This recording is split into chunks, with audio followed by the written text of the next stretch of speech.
गीतेच्या 6व्या अध्यायाच्या शेवटच्या पर्वामध्ये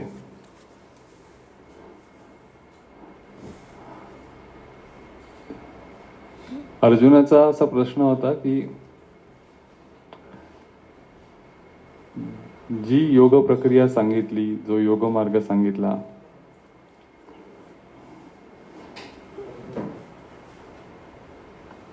त्याचं अनुसरण यथाशक्ती यथामती केल्यावर सुद्धा समजा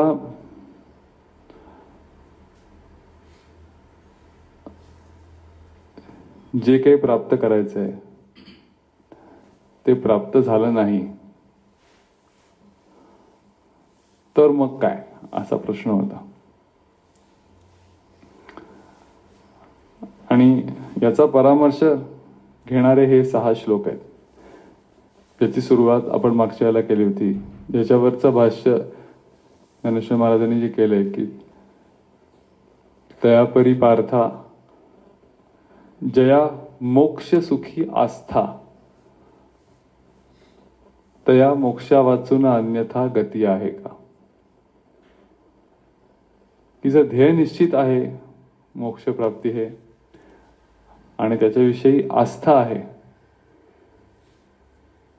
आस्था याचा अर्थ नुसती इच्छा नाही तर त्या इच्छेचं रूपांतर कृतीमध्ये करण्यासाठी उपासनेची जी किंमत द्यायला लागते ती द्यायची तयारी. आणि अशी खरंच आस्था असेल तर दुसरी काही गती असूच शकत नाही, असं भगवानांनी पहिल्या श्लोकामध्ये सांगितलं की योग मार्गामध्ये आल्यावर जर मोक्ष हे एकच ध्येय असेल तर दुसरी कुठली गती असू शकत नाही. आणि गती हा शब्द सुद्धा आपण पाहिलं की दिशा आहे आणि वेग आहे, दोन्ही आहे, वेक्टर जसे फिजिक्स मध्ये आपण म्हणतो. त्यामुळे प्रत्येकाचा वेग वेगळा असू शकतो, पण दिशा जर योग्य असेल तर त्या ठिकाणी पोचल्याशिवाय दुसरं काहीही त्याच्यामधला आउटकम निघणार नाही, असं तो श्लोक सांगतो. आणि अजून मग पुढच्या 5 श्लोकांमध्ये जास्त विस्तृतपणे भगवान श्रीकृष्णांनी सांगितलंय या प्रश्नाचं उत्तर देताना. कारण अर्जुनाची शंका रास्त आहे की तो प्रॅक्टिकल आहे अतिशय, की जरी तो त्याच्या विद्येमध्ये दुसरा कोणी त्याचा हात धरू शकणार नाही इतक्या पदावर पोचलेला असला तरी सुद्धा योगाच्या बाबतीत तो म्हणतो की नाही, मला प्राप्त होईल असं नाही, सगळं सिन्सिअरली मी केलं तरी असं मला वाटतंय. आणि एका प्रकारे तो आपलाच प्रातिनिधिक प्रश्न विचारतोय.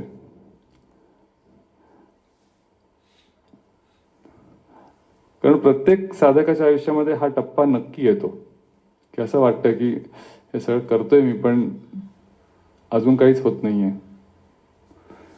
ज्याचा वर्णन मी ऐकतोय किंवा माझ्या सद्गुरूंच्याकडे पाहिल्यावर मला असं वाटतं की यांना हे प्राप्त झालेलं आहे पण ते मला अजून काही झालेलं नाही, आणि ते नाही झालं तर या जन्मामध्ये तर काय होणार. खूप प्रॅक्टिकल ऍप्लिकेशन आहे या प्रश्नालाच. तर याचं उत्तर जे आहे ते भगवद्गीतेमध्ये प्रचंड आशावादी उत्तर आहे की कुठल्याही साधकाला साधना मार्गावर उद्युक्त करण्याकरता अत्यंत उपयोगी असे हे 5 श्लोक आहेत. त्या प्रत्येक श्लोकावर खरं तर विवरण करण्यासारखं नाहीये, पण त्याचा मतितार्थ लक्षात गेला पाहिजे.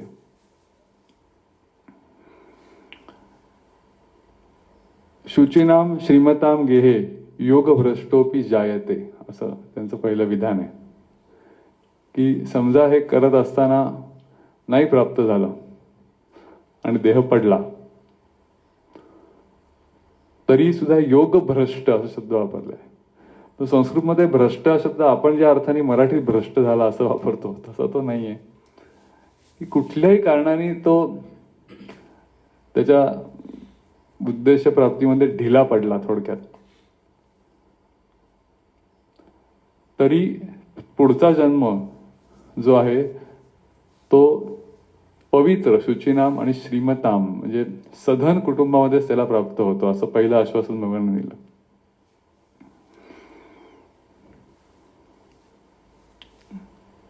कारण अनेक कारण असू शकतात. योग भ्रष्ट हा शब्द जर आपण लक्षात घेतला की शारीरिक मर्यादा येतात, खूप चांगल्या उंचीचे साधक असतात, पण शेवटी शेवटी काहीतरी असा विकार होतो, शरीराचा विकार, की नाही साध्य करता येत ती गोष्ट, किंवा मानसिक विकार होतो आणि थोडक्यात राहून जातो. किंवा कधी कधी अशी काही परिस्थिती निर्माण होते की साधनेला प्रतिकूल वातावरणच तयार होतं शेवटच्या टप्प्यामध्ये. किंवा कधी कधी संवेग सुरुवातीला जसा असतो तेवढा तीव्र राहत नाही नंतर साधनेमध्ये. ज्ञानेश्वर महाराजांनी तर इतकं प्रेमळ वर्णन केलंय त्याचं की आपला वाटसरू चालता चालता थोडासा रेंगाळला समजा आणि नको तेवढा विसावा त्यांनी घेतला तरी काही हरकत नाही. समजा जे काही अंतिम गंतव्य स्थान आहे तिथे तो वेळेत नाही पोचला तरी मृत्यूरूपी विसाव्यानंतर परत तो दुसऱ्या दिवशी सकाळी जेव्हा सूर्योदय होईल तेव्हा पुढची वाटचाल चालू करेल. इतकं ते प्रेमळ गोड आहे की आपल्याला वाचताना बरं वाटतं, नंतर कळतं अरे म्हणजे हा देह सोडल्यावर पुढच्या आयुष्यात ते कंटिन्यू होणार आहे. खऱ्या साधकाला हे वाचल्यावर असं वाटायला पाहिजे नको नको, त्याच्यापेक्षा गती वाढवतो, रेंगाळत नाही, सशासारखं होतं नाही तर आपलं होऊ शकतं.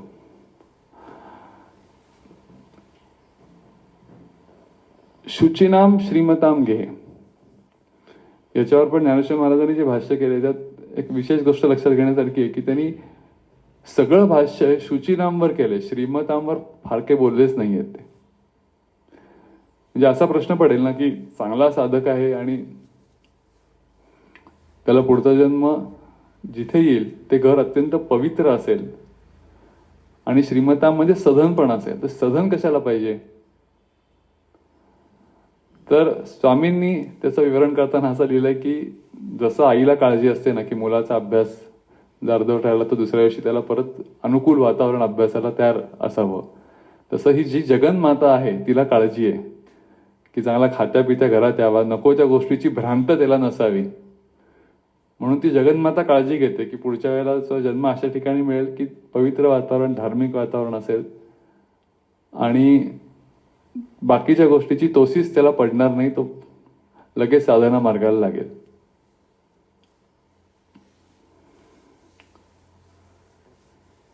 शंकराचार्यांनी मात्र या भगवद्गीतेच्या श्लोकावर भाष्य करताना त्यांनी सांगितलंय इथे श्रीमताम म्हटलंय पण तसं माझा अनुभव नाहीये. मी जे काही भारत भ्रमण केलं तर मला असं लक्ष आलं की जे सगळे संत महापुरुष जे जन्माला आले ते शुचिनाम हे बरोबर आहे पण श्रीमताम हे बरोबर नाहीये, ते दरिद्री घरातच जन्माला आलेले आहेत असं शंकराचार्यांनी म्हटलेलं आहे. की सगळ्या संतांचा जन्म हा प्रतिकूल परिस्थितीत झाला आणि त्याच्यामुळे ते आपण पण संत वाङ्मयामध्ये बरेच वाचतो की त्रिविधा तापे पोळला तोच अधिकारी झाला वगैरे. तर त्रिविधा तापे पोळावंच लागतं, नाही तर तो पटकन अधिकारी होत नाही असं शंकराचार्यांनी या श्लोकावर भाष्य करताना म्हटलंय. दुसरी अशी गोष्ट आहे की मग श्रीमताम आणि शुचिनाम देह जर जन्माला आला खरंच तर अनुकूल परिस्थितीमुळे नको त्या सुखांच्या मागे जायची शक्यता नाहीये का. तर त्याच्यावर विवरण करताना असं एका ठिकाणी ज्ञानेश्वर महाराजांनी म्हणले हो की कधी कधी असं होतं की जसं विश्वामित्रांचं झालं की कुठल्या तरी कामना निर्माण होतात आणि त्याचा उपभोग घेण्याकरता हा जन्म येतो पुढचा आणि त्या कामना उपभोगल्या जातात आणि त्याच्यानंतर मग परत त्याला बुद्धी होते योग मार्गावर चालायची. म्हणजे पुढची फ्लाईट ठरलेली आहे. ते असतं ना आपण एअरपोर्टला जातो आणि काही काही लोक असे प्रिव्हिलेज असतात, त्यांचे काहीतरी प्रिव्हिलेज कार्ड वगैरे असतं, त्यांना लाऊंज ऍक्सेस असतो मध्ये, बाकीच्या लोकांना आतमध्ये जाता येत नाही. तसा एका प्रकारच्या मधल्या इंटरमिटंट टाइम मध्ये तुम्हाला लाऊंज ऍक्सेस दिलेला आहे. तेवढं ते झालं की पण शिणे पुण्य मर्त्य लोक विशती असं पण त्याचा शाप आहे की ते झालं पुण्य हे झालं की परत ते खाली येऊन मर्त्य लोकांमध्येच यावं लागतं. त्याच्यामध्ये सगळ्यात महत्वाची गोष्ट अशी आहे की खरा योग साधक जो आहे त्याला हे उपभोगात्मक गोष्टी ज्या आहेत त्याचा लवकर कंटाळा येतो जरी त्याला त्या मिळाल्या तरी. तो जास्त रममाण होत नाही. त्याला लक्ष येतं की हे जे काय आहे ते क्षणभंगूर आहे, याच्यामधनं आयुष्याची इति कर्तव्यता होणार नाही. ज्याच्यामध्ये आयुष्यात शाश्वत सुख मिळेल ते शोधायच्या मार्गावर तो लागतो.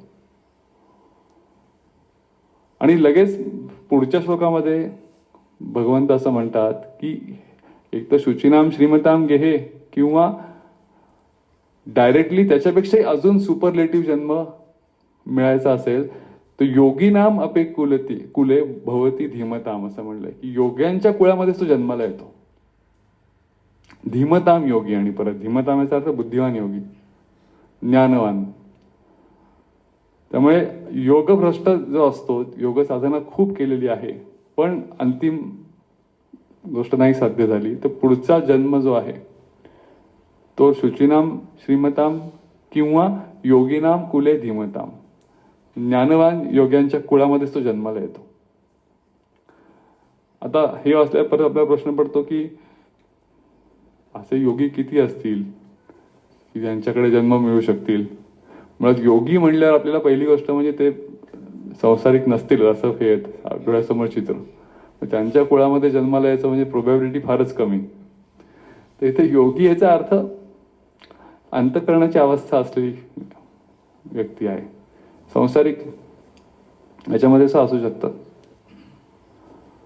तर अशा ठिकाणी तो जन्माला येतो की लहानपणापासूनच ज्ञानाचा संस्कार घरामध्येच होतो. चरित्र अवलोकन केली ना मोठ्या मोठ्या महापुरुषांची, असं लक्ष येतं की स्वामी विवेकानंद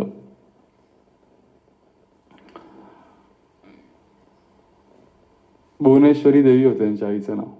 तर त्या आईकडे पाहूनच ते वयाच्या 4 किंवा 5व्या वर्षी ध्यानाला बसायचे. आईकडे बघायचं आणि त्यांना असं वाटायचं की आता डोळे मिटून आपण बसावं, आणि त्या पण तसंच बसायच्या. किंवा अलीकडचं अगदी उदाहरण घ्यायचं झालं तर एक अलौकिक उदाहरण मध्ये वाचनात आलं. भास्करेश्वरानंदजी रामकृष्ण मिशनचं ज्यांनी खूप मोठं कार्य केलं नागपूरचा जो मठ आहे त्याच्यामध्ये, त्याच्या आधी बेलूरला वगैरे पण होते. तर त्यांचं चरित्र अलौकिकच आहे. म्हणजे भगवद्गीतेच्या बाबतीत रामकृष्ण मिशनची सगळे संत महात्मे आता जे लोक कार्य करतायत ते ज्यांच्या नोट्स रेफर करतात ते भास्करेश्वरांनी खूप प्रचंड मोठा स्वाध्याय त्यांनी केला. साधना तर होतीच. तर त्यांच्या आयुष्यामध्ये असं सांगतात की म्हणजे आहे ते चरित्रामध्येच लिहिलेलं आहे पूर्ण, की त्यांची आई अतिशय अनुकूल होती. की आपला तो त्यांना मोठा भाऊ होता बंकिम नावाचा, आणि यांचं नाव विप्रदास. तर तिने ओळखलं होतं की हा जो आहे हा वेगळा आहे म्हणून. आणि ती लहानपणापासून म्हणायची की तू ठाकूरांच्या कार्यामध्ये जा. आणि तिने त्यांना ठाकूरांनी देह ठेवला होता तेव्हा. शारदा देवींकडे त्या घेऊन गेला, शारदा मातेंकडे भेटायला. विप्रदासला लहान होता तो. आणि असं वर्णन आहे की ते 2 मजली घर होतं. शारदा माता वर बसल्या होत्या. ते खाली गेल्यावर त्या म्हणल्या तू जा रे, तू जाऊन ये वर काय दिसतं. तो वर जाऊन आला विप्रदास. तो खाली आला जेव्हा तो म्हणला वर कोणीच नाहीये. तर असं कसं होईल, काय बघितलंस तू वर. तर म्हणजे वर फक्त एक पलंगाच्यावर पांढरी साडी ठेवली. म्हणजे तू परत जा. पण ते परत गेला तर ती पांढरी साडी नव्हती, शारदा माता होत्या. त्याला त्या माता दिसल्याच नाहीत. इतकं ते अलौकिक दर्शन, पहिलं दर्शन झालं. आणि त्याच्यानंतर मग त्यांनी पहिल्याच भेटीत त्याला जवळ घेतलं आणि ते प्रेमाने, काय बंगाली लोक वांग्याचे काप भरवतात ते खायला दिले प्रसाद म्हणून. आणि त्याकडे बघत बघत त्या म्हणल्या आईला, म्हणजे या काय त्यांचं नाव, शांतलता देवी. शांतलता देवीने त्या म्हणल्या की हा तुझा मुलगा मला देऊन टाक. आणि आईने ते ऍग्री केलं की हो शारदा देवी. कारण यांनी खूप प्रश्न विचारले की तुम्ही आणि रामकृष्णात फरक काय. ते म्हणले काही नाही, रामकृष्ण पुरुष असतील तर मी पण पुरुष आहे, ते स्त्री असतील तर मी पण स्त्री, ते परब्रह्म असतील तर मी ब्रह्मस्वरूपिणी, अशी उत्तर त्यांनी दिली. आणि तो इतका भारावून गेला, तो इथेच बसून राहिला. आणि मग आईला यांनी मागितली. आई म्हणली हो घेऊन टाका तुम्ही कार्याला. पण आईला माहिती होतं की घरामध्ये ही गोष्ट काही एवढी पटकन पचनी पडणार नाहीये. कारण त्यांचे मोठे बंधू होते ते एकदम भयंकर शीघ्रकोपी आणि संसारामध्ये गोष्टी व्यवस्थित झाल्याच पाहिजे ज्या त्या वेळी, अशा स्वभावाचे होते. तर असा प्रसंग पुढे घडला की त्यांनी यांचं लग्न ठरवलं लहान भावाचं. आणि आईला सुगावा लागला की आपल्याच मोठ्या मुलांनी लहान मुलाचं लग्न ठरवलंय. कसं बघा, ती आई त्याला म्हणली की त्यांनी लग्न ठरवलंय तुझं आणि ते मुलगी आणि ते सगळं वधू पक्ष येणार आहे आता, असं मला कळलंय, तर तू आजच घरातनं पळून जा. तू जर इथे थांबलास तुझं लग्न हा ठरवल्याशिवाय राहणार नाही आणि मग तुला करावंच लागेल. तर त्याच्यावर हा विप्रास म्हणला की आई मी अजिबात पळून जाणार नाही, मी सांगून जाईन, पळून कशाला जाऊ. तर त्याच्यावर म्हणणार नाही, तुला माहिती आहे बंकिम कसं आहे, तुला मारून टाकेल, तू अजिबात असं सांगून बिंगून जाऊ नकोस. आणि एवढं त्यांचं संभाषण चालू असताना ते वधू पक्ष आले सगळे खाली. तर हा खाली गेला आणि त्यांनी हात जोडले आणि सगळ्यांना म्हणला की हे जे काय आहे हे शक्य नाही, तुम्ही काही महिन्यामध्येच मला बेलूर मठामध्ये बघाल. आणि या सगळ्या गोष्टी मी त्याचा परित्याग करून मी चाललेलो आहे. तर असं ऐकल्यावर ते अर्थातच वधू पक्ष निघूनच गेले. आणि तो बंकिम एवढा चिडला की त्यांनी ऍक्च्युली त्याच्यावर हात उगारला आणि त्याला घरातनं बाहेर काढलं. म्हटलं परत घरात यायचं नाही. आणि घरातनं बाहेर पडला विप्रदास. त्याच्यानंतर ते परत घरी आले नाही. काही महिने ते कुठेतरी फुटपाथवर गंगेच्या काठावर वगैरे राहिले. आईला माहिती होतं सगळं, पण आईला अत्यंत आनंद झाला की चला याचा मार्गाला लागला हा. आणि असं वर्णन आहे की तो असं लपून छपून आईला भेटायला यायचा, की कपडे धुवण्यासाठी किंवा काहीतरी पैसे संपले म्हणून यायचा. आणि आई त्याला सपोर्ट करत होती की तू काही कर, पण मी तुला शारदा माताने मी शब्द दिलेला आहे तो तू उलटा पडून देऊ नकोस. काय असू शकतं म्हणजे माता कुठल्या ठिकाणी जन्म घेतला त्यांनी, योगिनाम अपिकुले हा जो शब्द वाचताना अशी अनेक उदाहरणं आहेत. किंवा आत्ताच्या अजून रिसेंट याच्यामध्ये आपले मामासाहेब देशपांडे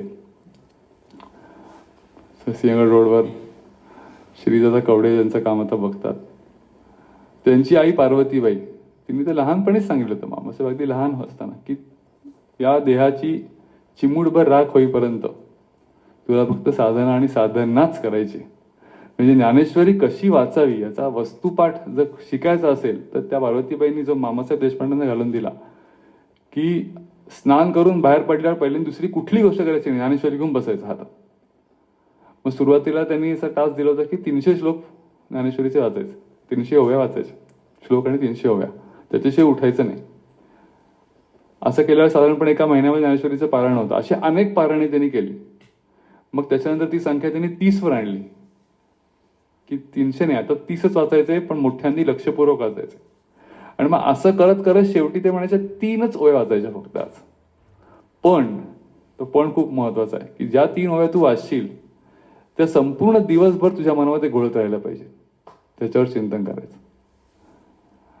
एखादा महापुरुष कसा तयार होतो आणि तो तयार होण्यामागे जे काही संस्कार असतात ते घरामध्येच लहानपणापासून कसे निर्माण होतात याच्या मागे आपण काय कारण देऊ शकतो. असं का बरं सगळ्यांना अशी का अनुकूलता लाभू नये. तर याला फक्त एकच कारण देऊ शकतो, म्हणजे पूर्वजन्म. पूर्वजन्मीचं सुकृत असल्याशिवाय अशा आईच्या ठिकाणी जन्म घेणे अशक्य आहे. पण मग दुसरा असा विचारू शकतो की आम्हाला नाही असं मिळालं, आता काय मग योग्यांच्या कुळात नाही झाला जन्म असं समजायचं का आम्ही, म्हणजे आमची काही योगसना नाही असं समजायचं का. तर त्याचं दुसरं फार विवरण स्वामींनी फार छान सांगितलेलं आहे की योगांच्या कुळात जन्माला येण्याचे 2 अर्थ आहेत. एक म्हणजे शरीराच्या रूपाने तुमची आई वडील, किंवा काही काही वेळेला असंही होऊ शकतं एकनाथ महाराजांच्या बाबतीत की त्यांचे आजोबा भानुदास महाराज हे खूप मोठे अधिकारी पुरुष होते आणि प्रचंड सघन कुटुंबात एकनाथ महाराजांचा जन्म झाला. पण तरुण वयात येईपर्यंत त्यांना अजिबात ओढा नव्हता परमार्थाचा वर. भानुदास महाराज घरात आजोबा असताना, घरात सतत कीर्तनं सगळी चालू असताना यांना काही त्याच्याबद्दल वाटायचं नाही. पण जेव्हा त्यांना जनार्दन स्वामी भेटले तेव्हा गोष्टी ड्रॅमॅटिकली बदलल्या. आणि त्यामुळे असं म्हणता येतं की भानुदासांच्या कुळात ते जन्माला आले, पण त्यांचं योग्यांचं कुळ हे जनार्दन स्वामींचं होतं. हे स्वामींनी याचा उल्लेख केलाय की त्यामुळे योग्यांच्या कुळात जन्म येण्याचा दुसरा अर्थ असा आहे की आपल्याकडे द्विज हा शब्द वापरतात ना, की मुंजीच्या वेळेला दुसरा जन्म होतो, उपनयन संस्कार जेव्हा होतो, किंवा परमार्थामध्ये अनुग्रह द्यायची जी पद्धत आहे त्याच्यामध्ये एका अर्थाने दुसरा जन्मच होत असतो. सद्गुरू त्याला आठवण करून देत असतात तुझं खरं स्वरूप जे आहे ते या देहाच्या पलीकडचं स्वरूप आहे. आणि तो योग मार्गावरचा दुसरा जन्मच असतो. तर तो जन्म जर प्राप्त झाला, म्हणजे थोडक्यात सद्गुरूंची कृपा प्राप्त झाली, तर तो योग्यांच्या कुळातच जन्माला येतो. म्हणजे योग परंपरा प्राप्त होणे. थोडक्यात योग प्रक्रिया लवकरात लवकर आयुष्यामध्ये कळणे, ही गोष्ट जर आयुष्य प्राप्त झाली तर याचा अर्थ असा आहे की कुठेतरी योग साधना मागे झाली असली पाहिजे. त्याच्याशिवाय असं का वाटेल की ही प्रक्रिया समजून घ्यावी. म्हणजे कुतूहल वाटणं, भगवद्गीतेविषयी ज्ञानेश्वरीविषयी कुतूहल वाटणं सुद्धा कुठेतरी मागच्या जन्मामध्ये झालेल्या चांगल्या कर्मांचंच लक्षण आहे.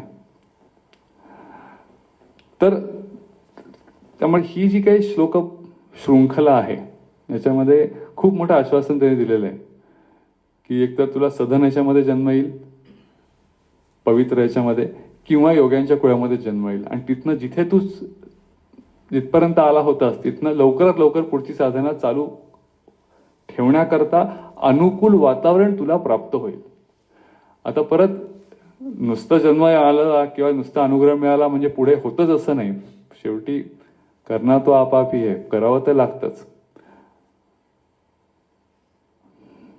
हा श्लोक आणि याच्यावरच्या ओव्या वाचताना असं वाटतं की एक बऱ्याच लोकांना अशी शंका असते की म्हणजे खरंच आहे का, कारण या सगळ्या याच्यामध्ये भगवद्गीतेमध्ये असे काही प्रखर अशी स्थाने आहेत की जिथे पुनर्जन्माविषयी भगवद्गीता फार ठोसपणे काही गोष्टी बोलते. त्यातलं हे एक आहे की म्हणजे पुनर्जन्म मान्य करते भगवद्गीता.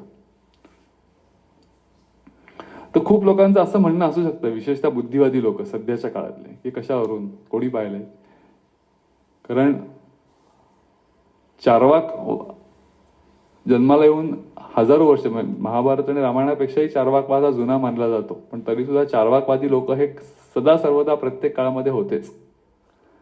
म्हणजे थोडक्यामध्ये असं मानणार की पुढच्या जन्म वगैरे आम्हाला काही दिसत नाहीये, हे तुम्ही जे काय सांगताय जीव पुढच्या जन्माला जातो वगैरे, तसं काही नाही.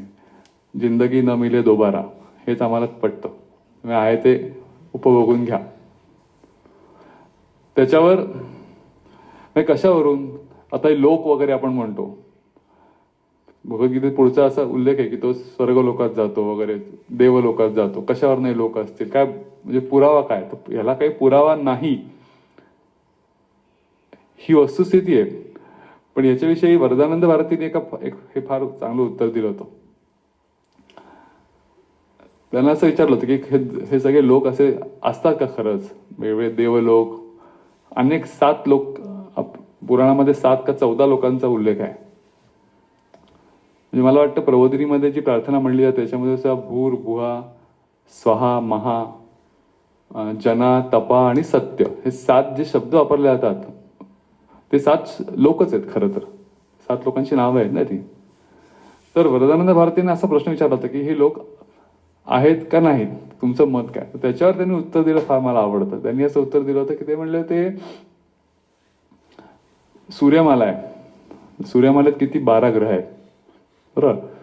तर 12 ग्रहामध्ये एक पृथ्वीच अशी की ज्याच्यावर सगळं पाणी, वनस्पती आणि सगळं जीवन अस्तित्वात आहे, आणि ते पुढच्या अवस्थेत उन्नत होऊन मनुष्य निर्माण झालेला आहे बरोबर. बाकीच्या 11 ग्रहांवर काय आपल्याला अजून सापडलेलं नाहीये. मंगळावर पाणी मिळेल असं खूप झालं, पण अजून काही सिद्ध करता आलेलं नाहीये.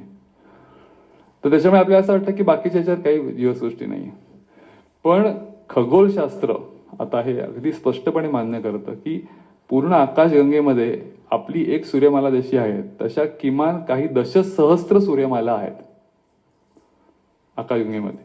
म्हणजे आपल्यापेक्षाही अब्जावधी वर्ष जुन्या अशा सूर्यमाला आहेत, आणि आपल्या सूर्यापेक्षा कितीतरी पटीने मोठे असे सूर्य आहेत. तर जर अब्जावधी वर्ष जुन्या सूर्यमाला आहेत तर अर्थातच त्यांच्या भोवती फिरणारे ग्रह पण निर्माण झाले असणार, आणि असे दशसहस्त्र सूर्यमाला आहेत एका आकाशगंगेत. अशा अनेक आकाशगंगा आहेत. म्हणजे ते तारे इतके लांब आहेत की त्या ताऱ्याचा प्रकाश आपल्यापर्यंत पोहोचायला काही लक्ष प्रकाश वर्ष लागतात. तिथे युनिट प्रकाश वर्ष आहे, म्हणजे स्पीड ऑफ लाईट, अशी प्रकाश इतके ते लांब आहे. पण ते आहे ते नक्की खगोलशास्त्रीने आता मान्य केलेलं आहे. तर त्यांनी असा प्रश्न विचारला की एक सूर्यमाला आपल्याला माहिती आहे ज्याच्यामध्ये 12 ग्रहांपैकी एका ग्रहावर जीवसृष्टी आहे आपल्याला दिसतंय, तर अशा जर काही हजारो सूर्यमाला आहेत, तुम्ही कुठल्या आधाराने असं म्हणू शकता की त्याच्यातल्या एकाही ग्रहावर जीवसृष्टी विकसित नसेल. हा एका प्रकारचा दुराभिमानच नाही का की आमच्या सूर्यमालेत फक्त हे शक्य आहे, बाकीच्या कुठल्याही सूर्यमाला की ज्या कितीतरी जुन्या आहेत तिथे कुठली जीवसृष्टी शक्य नाहीये. त्यामुळे नकारार्थी अनुमान कसं वापरता येऊ शकतं एखाद्या स्टेटमेंटच्या अगेन्स्ट. खरं आहे, अगदीच शक्य आहे. त्यामुळे आपल्याकडे जे यक्ष, किन्नर, गंधर्व ज्या योनी सांगितल्या आहेत त्या अगदीच शक्य आहे. आणि आपलं शास्त्र असं सांगतं की प्रकाश वर्षाच्या पेक्षाही अत्यंत तीव्र गतीने हा सूक्ष्म देह जो आहे हा प्रवास करून वेगवेगळ्या लोकात जाऊ शकतो. पुढे त्यांनी सांगितलंय वरदानावरती की सगळे हे जे लोक आहेत हे अस्तित्वात आहेत. तुम्हाला मान्य हो न हो ते अस्तित्वात आहे, मी नक्की सांगतो. आणि त्याच्यामुळे लोकांविषयी हे जे येतं ना की या अमक्या लोकात जन्म येतो तमक्या लोकात, हे असू शकतं. आपण we should not confined our consciousness only to one particular जो काय आपला ग्रह आहे त्याच्याविषयी. पण ही गोष्ट एक बुद्धिवादी लोकांबरोबर कधी बोलायची वेळ आली तर माहिती असावी याच्यासाठी आहे. आपल्या साधनेसाठी याचा उपयोग आहे, आता विशेष काय उपयोग नाही. साधनेसाठी महत्वाची गोष्ट मात्र ही आहे की जे काही प्रामाणिक प्रयत्न आपण करू, योग साधनाचा अर्थच चित्त चैतन्याला जोडायचा प्रयत्न. ते एकरूप नाहीये म्हणून तर प्रयत्न करावा लागतोय. एकरूप झालं तर प्रयत्न संपेलच सगळा. तर जे काही प्रामाणिक प्रयत्न आपण करू चित्त चैतन्याला नेण्याचे, ते सगळेच्या सगळे प्रयत्न हे तुमचे कॅरी फॉरवर्ड होतात. हा सगळ्यात मोठा याच्यातला भाग आहे. जे काही संस्कार चैतन्याचे चित्तावर झालेले असतात ते सर्व संस्कार घेऊनच सूक्ष्मदेह पुढच्या प्रवासाला निघतो. केवढं मोठं आश्वासन आहे. म्हणजे बाकीच्या सगळ्या ज्या गोष्टी आपण गोळा करतोय त्यातली कुठली गोष्ट पुढे जाणार नाही, ही गोष्ट मात्र नक्की पुढे जाणार आहे. आणि म्हणून ते संतांचे उद्गार आहेत की ऐसे का न करा काही अंती नाश नाही जया. त्याच्याकरताच आहेत की असं का नाही करू आयुष्यात की जे शेवटी हे सगळं पडलं तरी जे तुमच्या बरोबर येणार आहे. आणि ती ही गोष्ट आहे की योग मार्गावर योग प्रक्रिया समजून घेऊन जे काही आपण प्रामाणिकपणे साधनेमध्ये जे काही करतो आहे ते सगळंच्या सगळं तुमच्याबरोबर कायम राहणार आहे. सातवळेकर महाराजांनी असं म्हटलंय की ते एखादा खूप मोठा धनिक असतो, तो सगळा पैसे दिवसभर जो गल्ला असतो तो तिजोरीत टाकतो आणि मग रात्री झोपतो. पण रात्री झोपलं तरी जे तिजोरीतले पैसे जात नाही, सकाळी उठले तरी तेवढाच त्याचा बॅलन्स असतो. तर तसं असतं की त्या मृत्यूरूपी झोपेत तुम्हाला जरी कळलं नाही तरी तुमचा बॅलन्स हा दुसऱ्या दिवशी परत तुमच्यासाठी अवेलेबल असतो. आणि याचं वर्णन करताना पुढे पुढे ज्ञानेश्वर महाराजांनी जे काही ओव्या लिहिलेल्या आहेत की ते खरं तर स्वतःचं वर्णन आहे. पण त्या जेव्हा ज्ञानेश्वरी वाचायला लागली तेव्हा काही ओव्यांनी लगेच असं मनावर एक तुमच्या मोहिनी घातली जाते. त्यातल्या त्या ओव्या आहेत की बहुते जन्मे मागेली विक्षेपांची पाणी वेळे झाडली. खूप जन्म आमचे झालेत मागे.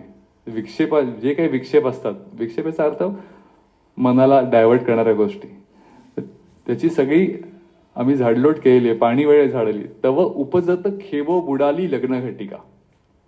म्हणून आमचं जन्म झाल्या झाल्याच आमचं लग्न लागलं असं ते म्हणतात. उपजत खेवो बुडाली लग्न घटिका. कोणाशी लग्न लागलं? तव दशेची वाट न पाहता वयसेची या गावा न येता बाळपणीचं सर्वज्ञता वरी तयाते. म्हणजे वेगळ्या दशांमधनं जायला लागतं ना सुरुवातीला, तसं काही न जाता सर्वज्ञता नावाची कोणी एक वधू आहे, त्या वधूनी लहानपणीच येऊन वरलं. हे स्वतःचं वर्णन आहे. आणि त्यांचे गुरु किशोरवयीन हे लहान होय, बाकी कोणाला शक्यच नाही. त्यामुळे पण हे वर्णन इतकं अद्भुत आहे की लहानपणीच केलं. दुर्भेद जे अभिप्राय आजचा जी ओवी आपण घेतली, गुरुगम्य हनठाय तेथे संसरे विण जाय किंवा पाठभेद सौरसे विण जाय, असे दोन्हीचा अर्थ प्रयत्न असाच आहे की गुरुगम्य जे अभिप्राय असतात ते सहजच सौरसे विण जाय बुद्धी दयाची असं म्हटलंय की जे अभिप्राय समजायला गुरु लागतो आणि खूप साधना लागते ते सहजच समजून गेले नुसतं म्हटल्या. असं कसं होतं? तर चिन्मयानंदाने याचं खूप चांगलं उदाहरण दिलंय. ते म्हणले कसं असतं की तुम्ही असं आपण पुढच्या इयत्तेत घातले तर मागच्या इयत्तेत सगळा अभ्यास झालेला असतो आणि पुढच्या इयत्तेत जेव्हा जातात तेव्हा चांगला शिक्षक एकदा आला की तो रिव्हिजन एका तासामध्ये करतो. ती रिव्हिजन असते तुमच्याकरता. मागचं सगळं माहिती आहे, फक्त एकदा ब्रशअप. तर तशी सगळी योग साधना काही अत्यंत अल्पावधी ब्रशअप होते आणि तिथनं पुढे तुमचा प्रवास चालू होतो, असं चिन्मयानंदनीचं एक्सप्लेनेशन दिलंय. ज्ञानेश्वर महाराज जन्मतःच हे अवतारी पुरुष होते, पण त्यांनी स्वतःबद्दल असं सांगितलंय की मागचे अनेक जन्म हे केले म्हणून अशी लग्नघटिका लागली. आणि ते दुर्भेद जे अभिप्राय आहे त्याचं वर्णन करताना सुद्धा त्यांनी एक छान दृष्टांत दिलाय की आणि मागील जे सद्बुद्धी जेथे जीवित्वा जाहली होती अवधी, मग तेची पुढे निरवधी नवील आहे. तेथे सदैव आणि पायाळा वरी दिव्यांजन होय डोळा, मग देखे जरी अवलिळा पाताळ जणे. आपल्याकडे जे कन्सेप्ट आहे की तो पायाळू माणूस असतो, म्हणजे गायनाकच्या भाषेत ब्रिज डिलिव्हरी, पायाकडनं जन्म आलेला, तर त्याला एक विशिष्ट ताकद असते. तर असा पायाळू माणूस कुठलंही भूमिगत धन जे असतो ते लगेच स्पॉट करू शकतो. तर तो पायाळू आहे आणि शिवाय त्याला दिव्य दृष्टी प्राप्त झालेली आहे. असं जर कोणी असेल तर त्याला त्याच्याच आतमध्ये लपलेलं धन जितकं पटकन दिसेल तैसे हे दुर्भेद जे अभिप्राय गुरुगम्य हनठाय तेथे सौरसवेण जाय बुद्धी दयाची, असं तो संपूर्ण रूपक दृष्टांत आहे. तर महत्वाची गोष्ट ही आहे की साधना करताना कुठली गोष्ट वाया जात नाही. आणि पुनर्जन्म ही संकल्पना भगवद्गीता अत्यंत ठामपणे आपल्याला सांगते की जे काय आहे ते संपूर्ण तुला जे एक आयुष्य म्हणून जे दिसतंय ते खूप मोठ्या प्रवाहाचा किंवा खूप मोठ्या प्रवासाचा खूप लहानसा तुकडा तुला दिसतोय, हे तू लक्षात ठेव. त्यामुळे जे काय करशील ते तीव्र संवेगानेच कर, पण जरी नाही साध्य झालं तरी परत ते सगळं उपस्थित तुझ्या बरोबर कायम राहणार आहे. मी हिंदुत्वाच्या ज्या अनेक व्याख्या केल्या त्याच्यातली एक सुंदर व्याख्या, सगळ्यात व्यापक अशी व्याख्या आपण म्हणू, ती स्वातंत्र्यवीर सावरकरांची व्याख्या आहे. त्यांना विचारलं होतं हिंदू कोणाला म्हणायचं, तर त्यांनी सांगितलं की ज्या हिंदुत्वामध्ये एवढे पंथ आहेत, वेगवेगळ्या प्रकारचे जाती धर्म आहेत, ते सगळे लोक एकाच याच्यावर आधारित हिंदू म्हणू शकतो जे पुनर्जन्माला मानतात. असे सावरकरांची व्याख्या आहे की हिंदू पुनर्जन्माला मानणारा तो हिंदू. केवढी ऍप्ट व्याख्या आहे. कारण बाकी तुम्ही बघा विशेषतः पाश्चिमात्य धर्म त्यांच्याकडे हे संभवतच नाहीये, म्हणून ते पुरून ठेवतात. शरीर जतन करावं असं का वाटतं, पण त्यांना असं वाटतं हीच आयडेंटिटी आहे, ती जतन करावी. आपल्या धर्मात ते खूप चांगलं कळलं होतं की स्थूल देह ही आयडेंटिटीच नाहीये आणि ती कुठल्याही मार्फत कुठल्याही कारणाने जतन झाली नाही पाहिजे. त्यामुळे आपण अग्नी देऊन टाकतो, कारण माहिती आहे की जो इसेन्स होता तो आहेच आहे अजून, तो पुढच्या प्रवासाला, त्यालाच आपण जीव असं म्हणतो. तन मात्रेच्या स्वरूपात सगळे संस्कार घेऊन जीव हा पुढच्या प्रवासाला जातो. आणि त्याच्यामुळे जे नॉन इसेन्शियल आहे ते ठेवायचंच नाही. ते जे काही पंचमहाभूत आहे त्याला अर्पण करून टाकायचं तसं आहे तसं, कारण तो इसेन्स आहे तो राहणारच आहे. त्यामुळे हा सगळ्यात जो महत्वाचा गीतेचा भाग आहे की योग्यांच्या कुळात तुझा जन्म येईल आणि जी काही साधना केलेली आहे ती तुझी उपस्थित होईल. आणि हे आपण पाहतो की खूप लहान वयामध्ये अचानक मुलांना असं आश्चर्य वाटतं की कसं काय याला, म्हणजे साधारणपणे ज्ञानेश्वरी वाचायचं वय असायला पाहिजे काहीतरी वगैरे अशी वाक्य असतात. तुला काय आत्ता वाटतं, आत्ता काय जातोस कीर्तन ऐकायला वगैरे. पण तुम्ही जर तिथे कीर्तन शिकवली जातात, आपल्या भिकाराम स्मारतीच्या इथे कीर्तन शाळा ज्या आहेत तिथे जर गेलात, तर मी एकदा सहज गेलो होतो, तर अगदी छोटी छोटी मुलं तर इतकी ती रंगून जातात की कर्मविपाक सिद्धांत मान्य केल्याशिवाय आपल्या गत्यंतरच नाहीये की एखादी गोष्ट एखाद्या प्रकारे का उपस्थित व्हावी. म्हणजे याचं दुसरं उदाहरण की अगदी जुळे भाऊ, म्हणजे सगळं जेनेटिकली सगळं सेम दिलंय, आई वडिलांनी सगळं सेम दिलंय, घरातली परिस्थिती पण सगळी सेम आहे, सगळं सारखं आहे, पण तरी सो एकाचं नशीब पूर्ण वेगळं असतं, दुसऱ्याचं पूर्ण वेगळं असतं. का बरं असतं? आई वडील सेम, घरातली परिस्थिती सेम, सगळं बाह्य अनुकूलता सारखी, तर एक माणूस अत्यंत रागीट असतो, दुसरा अत्यंत शांत असतो, एक अत्यंत मतिमंद निघतो, दुसरा भयंकर बुद्धिवान निघतो. असं का होतं? तर त्यामुळे आपला पुनर्जन्माचा जो सिद्धांत आहे तो कर्मविपाकावर आधारित आहे. की जे काही तुला दिसतंय त्याच्यापेक्षा खूप जास्त हे आधी झालेलं आहे. त्याचा परिपाक तुझ्या बरोबर आहे, तुला माहिती नसलं तरी तो उपस्थित योग्य काळी होईल. आणि आपल्यासाठी महत्वाची म्हणजे योग साधना, की जी तू केलेली आहेस ती नक्की तुझ्या बरोबर आहे.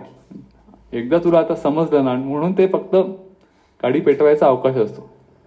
जर आधीच सगळं सुकलेलं इंधन असेल ते लगेच पेट घेत.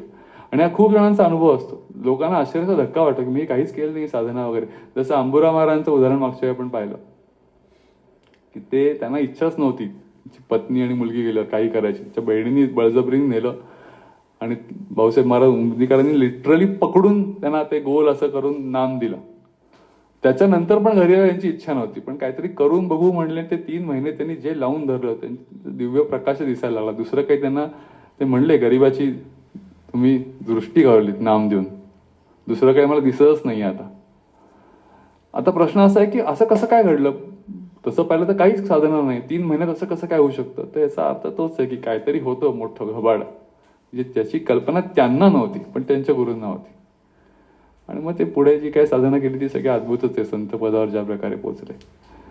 त्यामुळे खूप आश्वासन देणारा, श्रद्धा बळकट करणारा, आशा आपली पल्लवित करणारा असा हा सगळा भगवद्गीतेचा उपसंहार 6व्या अध्यायाचा व्हायच्या आधीचा सगळा भाग आहे. शेवटचे 2 श्लोक आहेत ते खूपच जास्त महत्वाचे आहेत, पण त्याच्या आधी ही सगळी श्लोक शृंखला आहे. त्याच्यावर ज्ञानेश्वर महाराजांनी खूपच बहारदार भाष्य केले, ते जरूर तपशिलात वाचावं असं आहे. हरिओम. बोला पुंडलिक वरदा हरी.